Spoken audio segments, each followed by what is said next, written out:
આજે ઝઘડિયા સબ ડિવિઝનમાં કુલ 5 police station, Jhagadia GIDC, Jhagadia police station, Rajpardi police station, Netrang અને ઉમરલા આ પોલીસ સ્ટેશનના અંદાજિત 108 જેટલા ગુનામાં પકડાયેલ દારૂ જે 17,800 જેટલી બોટલો છે અને કુલ મુદ્દામાલ 21,56,000 જેટલી રકમનો થાય છે, જેનો નાશ કરવામાં આવ્યો છે.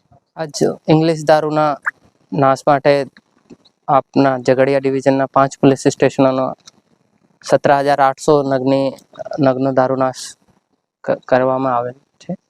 તો તેમાં 21 લાખનો મુદ્દામાલ આપણે નષ્ટ કરેલું છે, જેમાં police station Valia police station સિવાય ઝઘડિયા જીઆઈડીસી, નેત્રંગ, રાજપહાડી એન્ડ ઉમલ્લા ડિવિઝનનો દારૂનો મુદ્દામાલનો નાશ કરવામાં આવ્યો છે.